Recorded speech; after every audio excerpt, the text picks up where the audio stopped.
Dhanbad top news में आज traffic की समस्या को दूर करने के लिए धनबाद के ट्रैफिक पुलिस ने क्या पहल की, बताएंगे। धनबाद के स्टेशन रोड में क्यों मची अफरा तफरी, इसकी भी चर्चा करेंगे। नमस्कार, सप्ताह के दूसरे दिन एक बार फिर आपका स्वागत है धनबाद टॉप न्यूज़ में। मैं हूं अजय राज। हमेशा की तरह धनबाद की बड़ी खबरों पर चर्चा करेंगे। आज की कवर स्टोरी में चर्चा करेंगे वाटर प्यूरीफायर की और आरओ खरीदते वक्त किन बातों का ध्यान रखना है ज़रूरी, इसकी भी चर्चा करेंगे। जहां तक अन्य खबरों की बात, झारखंड विधानसभा मानसून सत्र का आज तीसरा दिन। आज क्या क्या हुआ बताएंगे। आज से शुरू हुआ 10वीं और 12वीं का कंपार्टमेंट एग्ज़ाम, इस पर भी नज़र डालेंगे और भी बहुत कुछ। लेकिन पहले देश दुनिया का हाल। रविवार को राज्यसभा में हुए हंगामे पर सियासत आज भी जारी रहा। हालांकि निलंबित सांसदों ने धरना वापस ले लिया है, लेकिन विपक्ष ने राज्यसभा की कार्यवाही का बहिष्कार करने का फैसला लिया है। वहीं रविवार की घटना से व्यथित होकर राज्यसभा के उपसभापति 24 घंटे के उपवास पर गए। कृषि बिल को लेकर किसानों का विरोध अभी भी जारी है। सभी नियमों को ध्यान में रखते हुए आज से सीबीएसई के 10वीं और 12वीं क्लास के कंपार्टमेंट एग्जाम हुए शुरू। भारत में कोरोना केस 55.5 लाख के पार। भारत में पिछले 24 घंटे में कोरोना से 1153 लोगों की हुई मौत। तो वहीं कोरोना से अब तक 45 लाख से ज्यादा लोग हुए ठीक। दिल्ली में कोरोना से मरने वालों की संख्या 5000 के पार। सप्ताह के दूसरे दिन सेंसेक्स 300 अंक और निफ्टी 96 अंक गिरकर बंद हुआ। सोने की कीमत 670 रुपए प्रति 10 ग्राम गिरी, तो वहीं चांदी का दाम 6400 रुपए प्रति किलोग्राम गिरा। अब एक नज़र आपके राज्य झारखंड की 3 बड़ी खबरों पर। झारखंड विधानसभा के मानसून सत्र का तीसरा दिन हंगामेदार रहा। आज महागामा से कांग्रेस की विधायक दीपिका पांडे ट्रैक्टर से झारखंड विधानसभा पहुंची। उन्होंने केंद्र में किसान विरोधी बिल पास होने का आरोप लगाते हुए इसका विरोध कुछ इस तरह से किया। और वहीं नियोजन नीति पर झारखंड हाईकोर्ट के आदेश के लिए राज्य सरकार को जिम्मेवार ठहराते हुए भाजपा विधायकों ने सदन में हंगामा किया। राज्य सरकार के गृह, कारा और आपदा प्रबंधन विभाग ने विधानसभा में जानकारी देते हुए कहा कि झारखंड के होमगार्ड जवानों को बिहार की तर्ज पर सुविधाएं नहीं मिलेगी। राज्य सरकार ने इस मुद्दे पर स्पष्ट किया है कि बिहार सरकार की तर्ज पर होमगार्ड जवानों को भविष्य निधि योजना, कर्मचारी पेंशन योजना, कर्मचारी निक्षेप सहबद्ध बीमा योजना का लाभ देने का कोई प्रस्ताव सरकार के पास विचाराधीन नहीं है। झारखंड में कोरोना मामले 13,000 के पार। अब तक कोरोना से 626 लोगों की हुई मौत। तो यह थी देश दुनिया और झारखंड की खबरें। अब नज़र डालते हैं धनबाद की खबरों पर, जो आज सुर्खियों में बनी रही।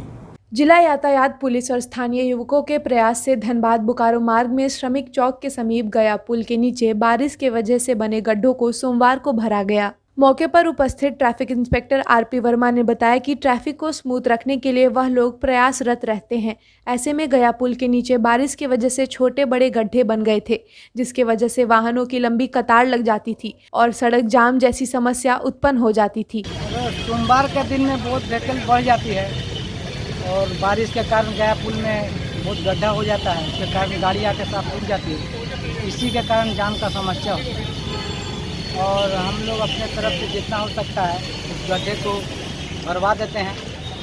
भराने के बाद मट्टी भरवाते जब पानी आता तो फिर रह जाता है। तो परमानेंट सोल्यूशन तो है नहीं, एक टेम्प्रोरी हम लोग करके अपने जवान और हम लोग मिल करके और पब्लिक के द्वारा सहयोग मिलता है तो उसमें हम लोग करवा देते हैं। धनबाद सिटी सेंटर और बरटाड़ में जिला परिवहन विभाग के द्वारा मंगलवार को सघन जांच अभियान चलाया गया। बिना हेलमेट और बिना मास्क के चालकों पर जुर्माना भी लगाया गया। द्वारा जांच अभियान चलाया गया, जिसमें सिंपल लोडिंग विदाउट हेलमेट का चेकिंग किया गया। कितने लोगों को फाइन किया गया?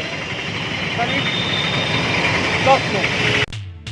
धनबाद के स्टेशन जाने वाली मुख्य सड़क के बीच सड़क पर सोमवार को एक स्ट्रीट लाइट का खंभा गिर गया, जिसके बाद इलाके में अफरा तफरी मच गई। लाइट का खंभा एक ठेले पर जाकर गिरा, जिससे ठेला भी टूट गया। वहीं इस खंबे के गिरने से एक फुटपाथ का दुकान भी टूट गया और यातायात में भी लोगों को काफी दिक्कतें आई। ये अचानक मतलब यहाँ बस सड़ल था। सड़ने के बाद मतलब चढ़ रोटी बना रहे थे, चढ़ मतलब गिर रहा था। हम हट गए, ठेला पर गिरा, ठेला टूट गया, ठेला उला तो हटा दिए। झोपड़ी पर अभी गिरा हुआ है, झोपड़ी पर मतलब बचा हुआ, उसी का आड़ से बचा हुआ। उस पीछे दीवार है, उसका रोक से रुका हुआ। ये तो थी खबरें। अब आज की कवर स्टोरी। हमारे स्वास्थ्य का पानी से सीधा रिश्ता है। स्वस्थ पानी पीने से हम भी स्वस्थ रहते हैं। एक अध्ययन यह बताती है कि बिना पानी पिए हम सिर्फ 7 दिनों तक ही जीवित रह सकते हैं। तो जाहिर सी बात है कि पानी हमारे लिए कितना ज़रूरी है, लेकिन पानी से भी ज़्यादा ज़रूरी है शुद्ध पानी।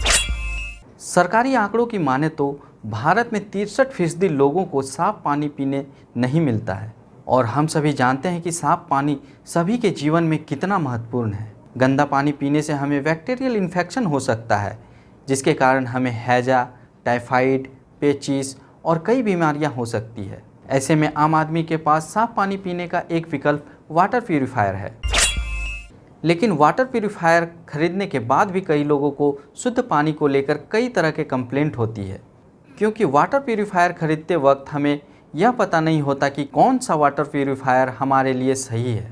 लोगों की समस्या का हल जानने के लिए हमने बात की एक वाटर प्यूरीफायर एक्सपर्ट से। सबसे पहले उनसे जानते हैं कि पानी का मशीन लोगों के लिए क्यों ज़रूरी है। अभी का दौर जो चल रहा है सर, अभी वायरस का दौर चल रहा है, बहुत सारी बीमारियां हैं हमारे देश में, और 99% देखा जाए तो आधे से ज़्यादा बीमारी हमारे घर से ही निकलता है। हम जो खाते हैं, जो पीते हैं, ठीक है पानी पीना है, पर पानी की शुद्धता को भी हमें देखना है कि वो कितना शुद्ध है, कितना बढ़िया है, उसमें हमारे जो शरीर को मिनरल्स चाहिए वो हमारे शरीर को मिल रहा है कि नहीं मिल रहा।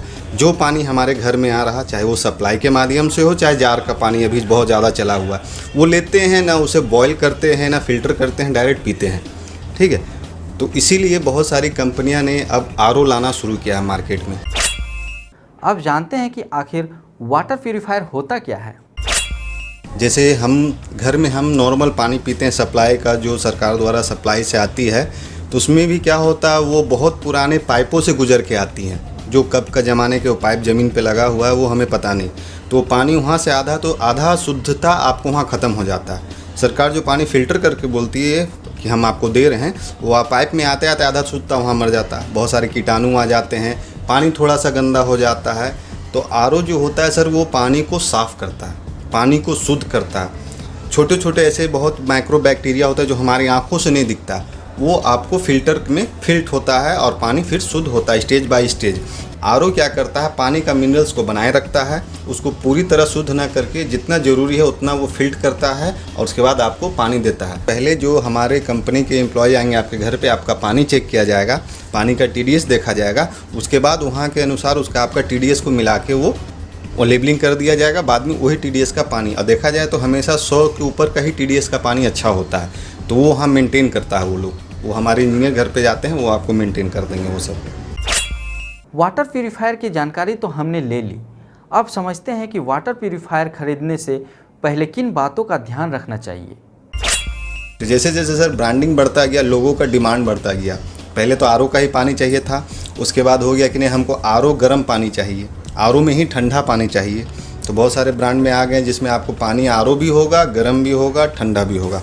नॉर्मल जितने भी ब्रांड आ रहे हैं आरओ के, सारे में क्या अलग अलग फंक्शन है? हाँ सर, सब में अलग अलग फंक्शन है।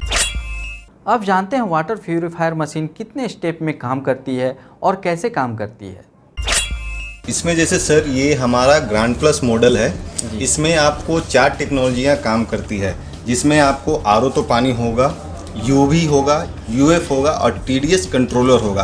तो उन चारों चीज़ को ऑपरेट करने के लिए सारी मशीनें होती हैं। TDS क्या करता है, टोटल डिजॉल्व सॉल्यूशन, जो हम बताएं आपको, पानी का लेवल का जो TDS होता है उसको वो कम बेसी करता है। अच्छा, और उसके बाद सर यूएफ होता है जो कि आपको इन टैंक भी होता है। बहुत सारे ऐसे कीटाणु होते हैं जो कि वहाँ से फिल्टर से भी वो निकल जाते हैं और वो टैंक में आ जाते हैं। फिर एक मेम्ब्रेन होता है, सबसे पहला पानी जो इनलेट होता है वो मेम्ब्रेन से जाता है, वहाँ से जो मोटे कचरे रहते हैं वो मेम्ब्रेन से वो क्लीन हो जाते हैं। उसके बाद आगे प्रोसीजर के लिए वो चले जाते हैं। उसके बाद वहाँ से आपको आरओ होगा, यूवी होगा, फिर TDS कंट्रोल करके वो पानी आपको टैंक में आ जाएगा। इन 4 स्टेप से वो क्लियरेंस होते हैं, उसके बाद ही आपको प्योर वाटर आपको टैंक में आएगा। टैंक में आता है। आप जो पानी ले रहे हैं वो जार वाला पानी ले रहे हैं, या आपको जो सरकारी फ़िल्टर पानी होके आता है पाइप के द्वारा वो पानी है, या समरसेबुल जो आप घर पे लगाए हैं वो पानी है। ये 3 चीज़ डिपेंड करता है, तभी आप जाके उस आरओ को सजेस्ट कर सकते हैं। जैसे आप घर पे समरसेबुल लगाए हुए हैं तो उसके लिए आपको सिर्फ आरओ नहीं चलेगा,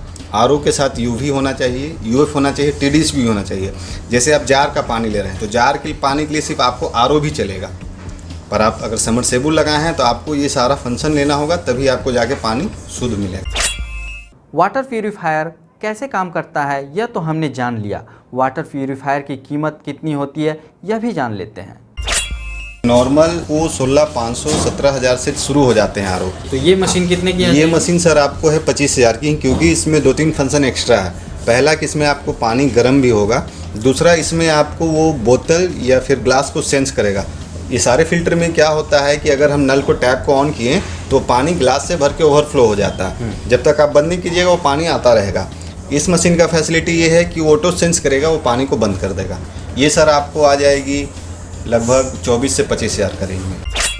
किन किन माध्यमों से आप पेमेंट लेते हैं? देखिए सर, सबसे पहला तो कैश का हो गया, कैश तो इजीली पेमेंट हो जाता है। दूसरा आज की डेट में स्वैप हो गया है, तो आप क्रेडिट कार्ड डेबिट कार्ड हो उससे भी कर सकते हैं। दूसरा ऑनलाइन ट्रांजैक्शन हो गया है, पेफोन, गूगल पे, पेटीएम, तो ये भी सारी सुविधा हमारे यहाँ उपलब्ध है। तीसरा हो गया अगर आपके पास फाइनेंस की फैसिलिटी भी हम लोग रखे हुए हैं, तो आप फाइनेंस भी करा सकते हैं। HDB है, बजाज है, HDFC है, ये सब के द्वारा आप फाइनेंस भी करा सकते हैं। तो यह थी वाटर प्यूरीफायर से जुड़ी कुछ महत्वपूर्ण बातें जो हमें जानना जरूरी है। ऐसे ही हम आपको अलग अलग महत्वपूर्ण जानकारियाँ देते रहेंगे। अब जान लेते हैं मौसम का हाल। पिछले 4-5 दिनों से धूप और बारिश एक दूसरे की साझी बनी हुई है। पल में धूप पल में बारिश से आम आदमी को राहत की सांस तो मिल रही है, पर परेशानियों का भी सामना करना पड़ रहा है। बंगाल की खाड़ी में चक्रवाती दबाव क्षेत्र का असर शहर में देखने को मिल रहा है। आज की सुबह की शुरुआत बादल और धूप की आंख मिचौली के साथ हुई, फिर बादलों ने दिन भर अपना डेरा जमाए रखा और रुक रुक कर बारिश होती रही। आज का अधिकतम तापमान 29 डिग्री सेल्सियस और न्यूनतम तापमान 24 डिग्री सेल्सियस रिकॉर्ड किया गया। आप अपने आसपास की घटनाएं और समस्याओं को हमें व्हाट्सअप कर सकते हैं। हमारा व्हाट्सअप नंबर है 9334210302। चलते चलते आपको छोड़ दिए जाते हैं कुछ तस्वीरों के साथ। फिर मिलेंगे धनबाद टॉप न्यूज़ में सोमवार से शुक्रवार रात 8:30 बजे। तब तक के लिए नमस्कार।